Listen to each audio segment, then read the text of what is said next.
Hi, welcome back to the I Don't Like Murder podcast. This is Jenny solo today. This weekend I'm going to be bringing you stories about mothers who have murdered. And our first story today comes from India in 2001.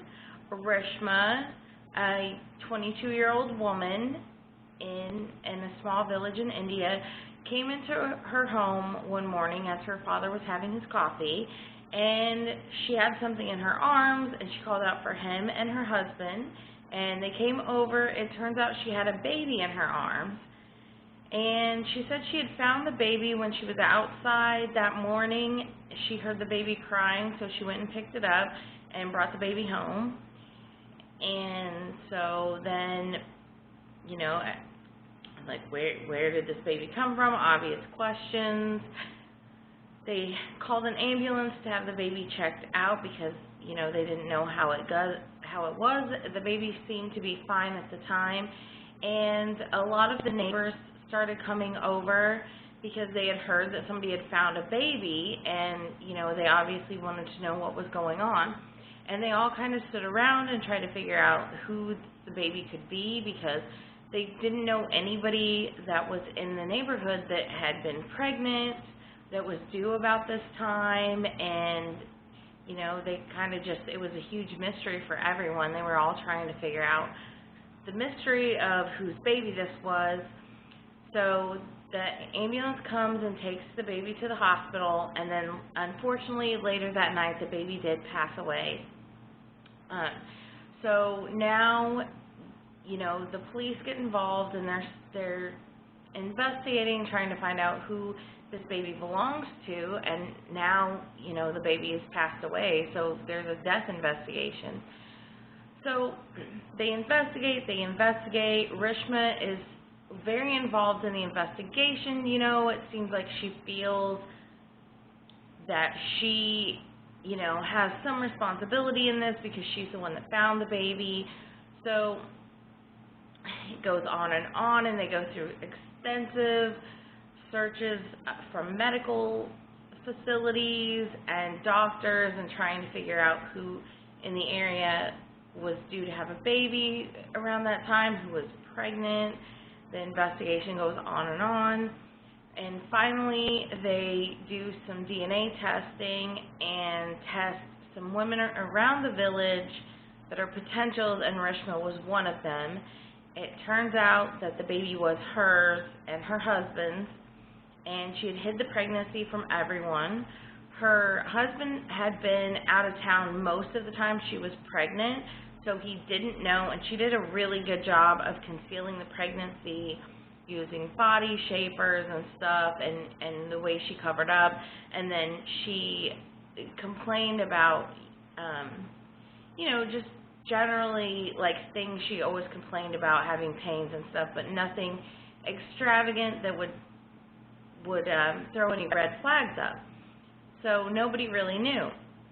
So during the same time that she's pregnant, she started an online affair with somebody.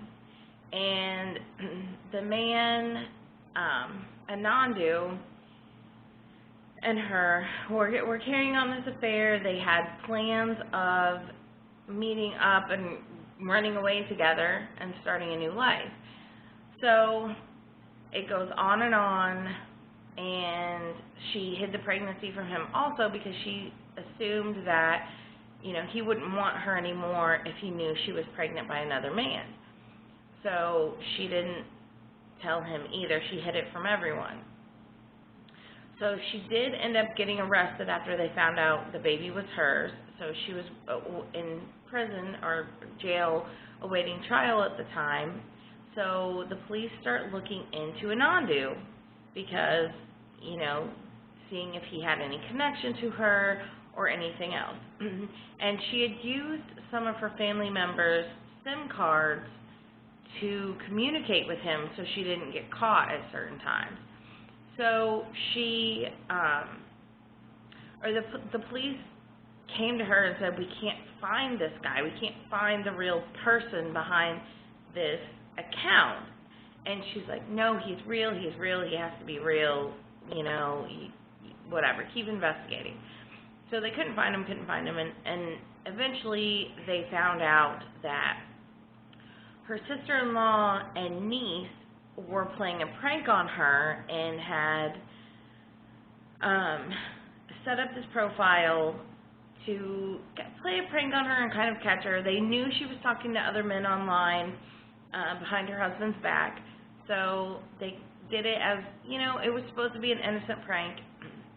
And, while they were investigating, the police investigated those two as well.